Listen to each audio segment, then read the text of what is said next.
Hi everyone, I'm Cheryl Mahoney and I'm the author of the Guardian of the Opera trilogy. And I'm here today to talk about my newest release, Accompaniment, book 2 in the series, which is newly launched, and I'm very excited to be sharing with you about it today. Hopefully you have already read book 1, Nocturne, which came out in June, and are ready to get the next segment of the story. But if not, you can certainly catch up. So I have to show a copy of the paperback. This is still the advanced reader copy. When you buy your copy, it will not have that stripe on it. It is also available in hardback, and of course you can get it as a Kindle. So today I'm just going to do a bit of a presentation about the book. This is something I would do in person if we weren't in the midst of a pandemic, but at least this way, wherever you live, you can now see the video online and hear about it. So I'm going to tell you a little bit about the book, read an excerpt, and then answer some questions. So this is a particularly exciting one for me because we're moving beyond the original story of the Phantom of the Opera now. If you've read book 1, you know that that basically does retell the story that you may have seen other places, written by Gaston Leroux or Andrew Lloyd Webber or Susan Kay. I like to think I did some new angles on it and explored the characters in a new way. But the plot, you probably knew a lot of what was coming if you're familiar with the story.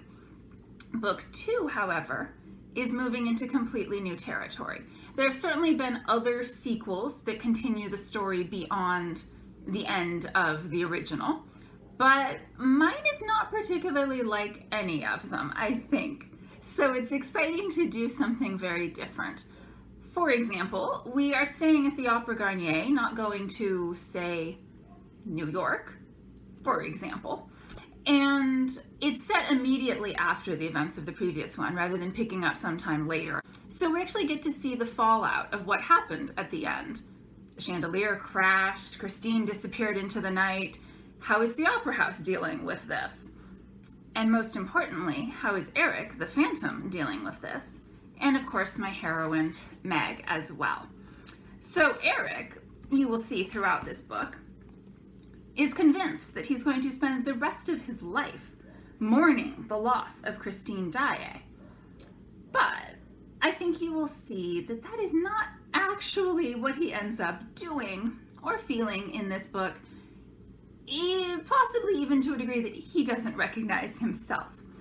I did do a fun thing, a fun and incredibly challenging thing, where he is counting the days since Christine left, which meant that I had to know, as the author, exactly how many days had gone by. So I actually have a calendar for 1882 tracking exactly what day each scene with the Phantom is when it was set, exactly what day it's happening on, because he's counting. It's been 200 days, it's been 312 days, and so on and so on. Because he's mourning Christine. But other things are going on for him as well, to a degree that he may not even see. Another thing that I wanted to explore in a sequel was the fallout from Philippe de Chagny's death. Because that's not really a spoiler. I mean, it happens in Leroux, and I think the reader knows by the end of book 1 that he has died in my story.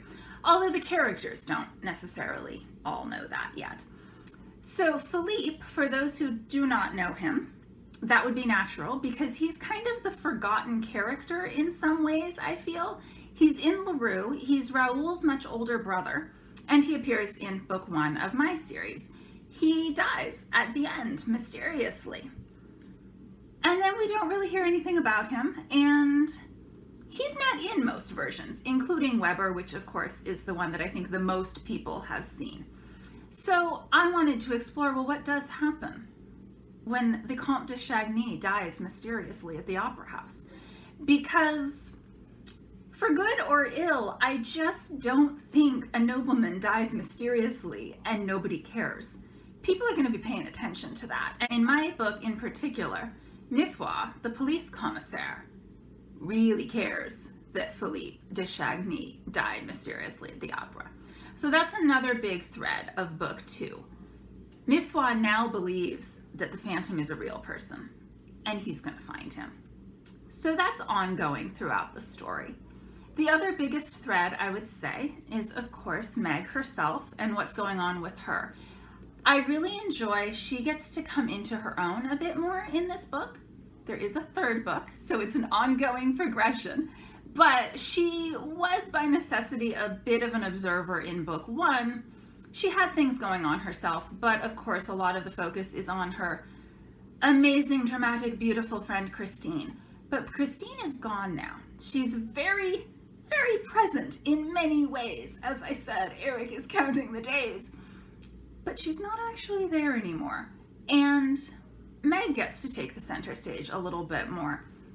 She gets more active, and it's an internal shift as well, that she wants to be the heroine of her story now. She doesn't want to be the supporting character. She never really wanted to be the supporting character, but now she's doing more about it. And I really enjoyed writing that. I hope you will enjoy reading it. And of course, if you did read book one, you know that at the end, Eric and Meg finally properly met. And we do continue that strand a lot in book two. So that's a bit of an overview of the book and what you can perhaps expect. I am going to read an excerpt. I gotta put my glasses on now so I can actually read it. I don't like how they reflect, so if they suddenly, have reflections of the camera, that's why I don't normally wear them, but bear with me here. So I'm actually going to read a scene that's quite a ways in. It's chapter 10. I don't think it's too much of a spoiler to tell you that by this point in the story, Eric and Meg are definitely friendlier. Everyone but Eric would probably say that they're friends, but I think he'd just be like, no, people don't want to be friends with me, so we're maybe friendly, I guess. This was actually the second scene I wrote in the entire series. I wrote the very first scene of book one, and then I was just thinking about other ideas and was like, oh, I'm gonna write this scene down so I don't lose track of it. I ended up writing a lot of the book out of series. I talked about that out of sequence. I talked about that more discussing book one, but this was scene number 2 on page 107 of book 2. Sometimes things are a little bit timey-wimey. So in this scene, Meg is up on the roof of the opera house. There's some plot things going on that I won't reveal because it feels like too much of a spoiler, but she wanted to do something fun that afternoon. She bought a bag of tangerines and is sitting up on the opera house roof on a sunny afternoon. And that's where we're going to pick up here. I pulled the last 2 tangerines out of my bag, adding them to the pyramid next to me. Where I sat was flooded with afternoon sunshine, but I knew without looking behind me that deep shadows dwelled in other parts of the roof, below the edge of the dome with the shining statue of Apollo at its top. The shadows made me wonder about the other person who filled some of the still empty hole in my life. Would it presume too much to call him a friend? See, even she's not sure. Eric's complicated. Back to the book. Without turning around, I remarked, "The view's much better at the edge than it is from back there." I didn't hear footsteps, but I didn't expect to. Several seconds passed in perfect silence, and then a voice close behind me asked, "How did you know I was there?" My heart raced, more pleased than startled. I looked back over my shoulder with a grin. I didn't. I just guessed. Eric was all in black, as usual, even down to the long dark cloak. For an instant, he looked like a bit of shadow caught incongruously in the light. I blinked, shaking that idea away, and he was just Eric again. "Come join me," I said, and tossed him a tangerine. He caught it with one hand and stepped up onto the low wall. A sudden breeze ruffled my hair and caught his cloak, swirling it around him. "You're not afraid of heights?" he asked, gaze directed down at the street 30 and some odd meters below. "Not when I'm sitting down." I smoothed my blue striped skirt over my lap, tucked a loose fold under my ankle, eyeing his feet and their position relative to the edge of the wall. I tell myself I can't fall from this position. It's unlikely, at least. He walked perhaps a dozen feet away atop the wall, spinning the fruit up into the air and catching it again, back and forth from hand to hand, while I watched in horrified fascination, as he stepped within an inch of the edge and never once glanced at his feet. He turned back around towards me and stopped, evidently catching sight of my expression. "Am I alarming you?" "Slightly." I managed. I wasn't afraid of heights, but... He walked back, more carefully on the inner edge of the wall, but I didn't really breathe easily until he sat down cross-legged beside me, the pile of tangerines between us. I have good balance. So I see. I looked out again at Paris spreading out before me, rooftops glimmering. Notre Dame's towers stood out in the distance to the east, rising from its island on the river. Is the view any better standing? Not particularly. The same things, slightly higher up. My gaze darted back to him, and I wondered if that had been a joke. Eric and I didn't laugh together. In all this time, I'd still never heard him laugh, not even once. But occasionally, now and then, he did betray a flash of humor. He looked away, still tossing the tangerine from hand to hand, and then a twirl of fingers and it disappeared, a magical bit of sleight of hand. For a moment, I wondered if he'd pull it out of his ear. But no, not Eric, not that kind of silliness. Instead, he glanced down at the tangerines piled on the wall. He picked up two, tossed them into the air. The third one returned as part of the circle as he juggled all three. They went around several times, and then suddenly a fourth one was in the air, then a fifth, and I had no idea how he contrived to pick the new ones up. I clapped when he got up to 7, and he bowed slightly before letting them drop back out of the circle, one at a time, until he only had one left. That was wonderful. It's only a parlor trick, he said with a slight shrug, but some warmth in his tone made me think he was pleased. Where did you learn to juggle? I asked, digging my nails into one of the tangerines to peel away the rind, remembering too late that I didn't ask Eric personal questions. It was easy to relax, out here in the summer sunshine. He looked down at the fruit still in his hand and began to peel it in a neat spiral from the bottom. I spent some time living with the Romani, the gypsies, as a child. It was hard to say whether I was more delighted by the mere fact that he'd answered, or by the content of that answer. Really? I think gypsies are fascinating. I mean, there's so many amazing tricks they can do, like juggling and reading fortunes and magic tricks. I popped an orange segment into my mouth, tasted a sharp burst of sourness, swallowed. And they get to travel all over the place, see the whole world if they want to, always going somewhere new. Living with them must have been so exciting. No, he said, still looking at the tangerine in his hand, the long strip of peel. I wouldn't say so. The words weren't harsh or even irritated, but they also offered absolutely no invitation to continue the topic. Oh. I pulled off another segment of fruit. Another wall, another mask, this one hiding some story from his childhood about gypsies. I mentally added it to the growing list of topics to avoid.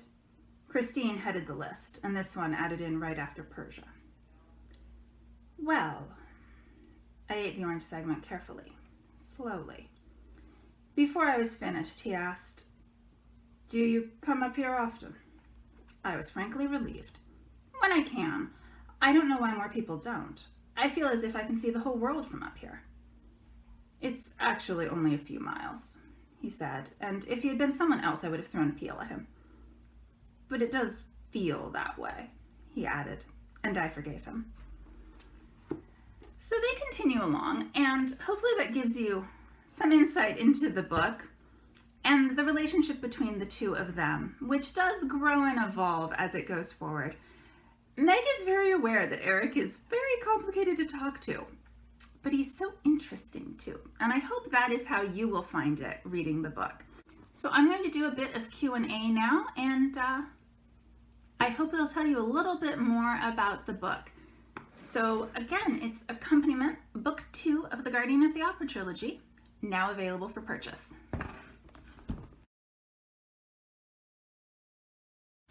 So I have two covers, as you can see, hardback and paperback.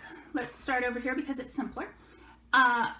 It echoes the design of the book 1 hardback. I also have a copy of that here, but I hope they're showing up on the camera. It's daffodils here. Daffodils are a symbol for Meg. Throughout the book, they talk about them in one particular scene in book 2, that they symbolize hope for her. Basically, in the dark, cold month of February, everything still seems to be the grim middle of winter, except that there's daffodils, and that means spring is coming. So that is the symbolism of daffodils to Meg, and then within the book, daffodils become associated with Meg as a character. So I put them on the cover here. They're also on the back, and they're on the, too many books down here, they're on the back of the paperback as well. So this is obviously the more complicated cover. I will say when you get your copy, I brightened it up a little bit since the advanced reader copy.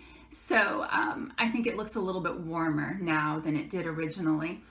As you can see, we have the Phantom with his mask up there again. That is also echoing book 1. And I was really pleased to be able to use the same model for Meg, new position. And I think her expression, somehow she looks a little bit older, a little bit more savvy and serious than she did in book 1. Maybe that's all totally in my head. I don't know. But I felt like it fit the style of where her character was going in book 2. And then probably, if you are a Phantom fan, you recognize what is behind her. That is the Grand Stair at the Opera Garnier. It shows up on Phantom covers a lot for some reason. I actually took that photo myself. So that's one reason it's on mine, but also, of course, because it is iconic for the Phantom of the Opera and the Opera House itself. So yes, I took a trip to the Opera Garnier and I was able to take a photo which fortunately did not have any tourists in t-shirts on it because that would have sort of spoiled the look for what I wanted. So I was very pleased to be able to use my own photo for the backdrop there. I probably should have said at the beginning, I design my own covers because I do graphic design in my other life, other job when I'm not writing novels. So I really enjoy being able to design my own covers as well as part of putting the books out. So this question comes up occasionally, and I think it may come up even more with a sequel because people are going to ask me which version it's a sequel to. And it's not based on any particular retelling of the Phantom. It's my own retelling of the Phantom. So, I mean, it's based on Gaston Leroux. He was the original version of it, obviously. And then I read and watched a lot of different versions, sort of to see what take they all had and whether there was any inspiration in that, which of course there was. Michael Crawford's voice is gorgeous and certainly an inspiration for the Phantom's voice in my story, as an example.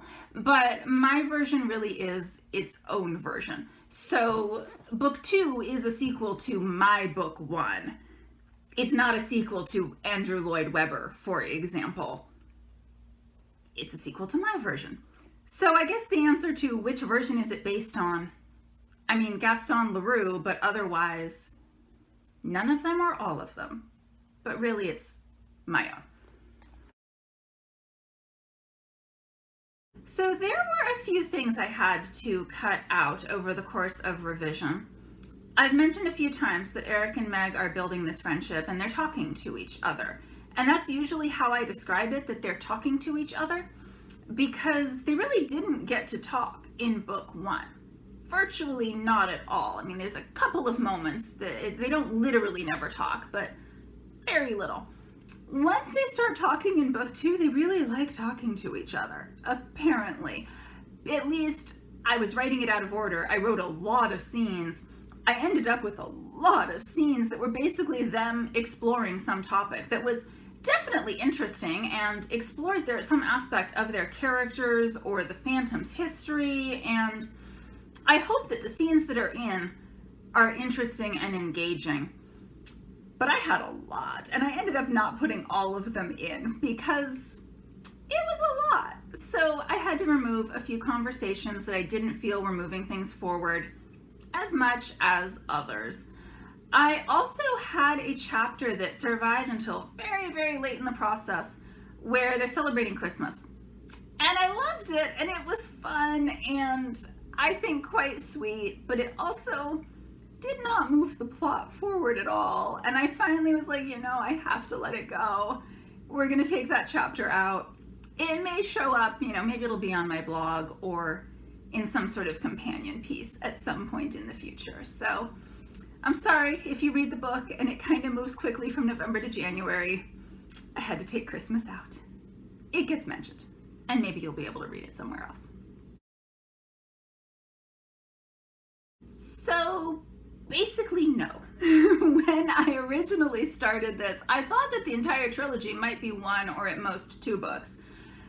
They turned out to be 3, clearly. But it is very much a continuing story. It's a continuing character arc. I like to think it's self-contained in that we start at a point, go through a satisfying arc, and come to an end point, although you may be upset with me at the end of this book. I'll just tell you, you're probably going to want to go on to book 3, which will be out soon, so you will be able to do that. So I think you could pick this up if you hadn't read book 1. I tried to at least lay some of the information that you would need to know at the beginning. But it's better if you've read book 1. You'll understand the characters much better. Even if you have seen Weber or read LeBrew, you're still better off reading my version of events and my version of the characters.